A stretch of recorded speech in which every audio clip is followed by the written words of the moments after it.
bizleri Kafkaslıyıq. Oynak ritmimizle kanatlı pervazlıyıq. Can diyarım Azerbaycanlıyıq. Bizleri iki koşak deli qanlıyıq. Biz ki varıq bizleri Kafkaslıyıq. Oynak ritmimizle kanatlı pervazlıyıq. Can diyarım Azerbaycanlıyıq. Bizleri iki koşak deli qanlıyıq.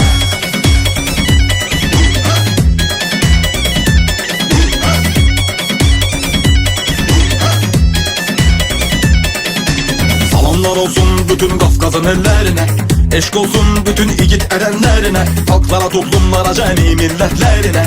Ben suban bu yerlerine, Azeri Türklerine. Bizler için yok korku, her an cesaretliyik. Atılan ok kimi çelik kurudur ekliyin. Bu otlar diyarı kimi kaynar hararetliyik. Kolumuzda gücümüz biz aslan bilekliyik. Özgelere yoktu ki yeri biz girende meydana. Kafkazlı gençlerin deksi sanki fırtına. Ses dağlarık cahana, bu dünyaya her yana. Canımız kurban, canım Azerbaycan'a. Biz ki varık bizleri Kafkaslıyıq. Oynak ritmimizle kanatlı pervazlıyıq. Can diyarım Azerbaycanlıyıq. Bizleri iki koşak deli qanlıyıq. Biz ki varık bizleri Kafkaslıyıq. Oynak ritmimizle kanatlı pervazlıyıq. Can diyarım Azerbaycanlıyıq. Bizleri iki koşak deli qanlıyıq.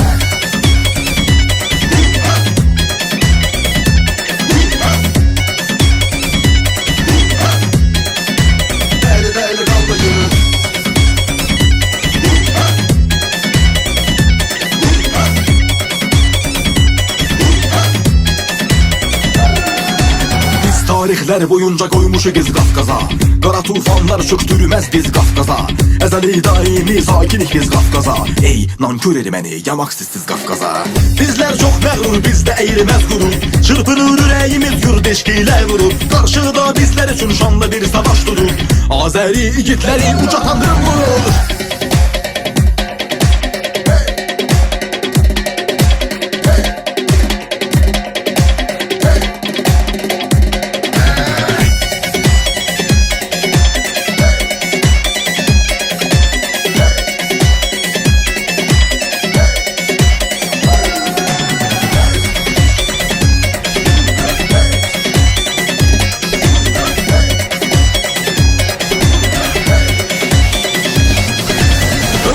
Yoktu ki yeri biz girende meydana. Kafkazlı gençlerin deksi sanki fırtına. Ses dağlarık cahana, bu dünyaya her yana. Canımız kurban, canım Azerbaycan'a. Biz ki varık bizleri Kafkaslıyıq. Oynak ritmimizle kanatlı pervazlıyıq.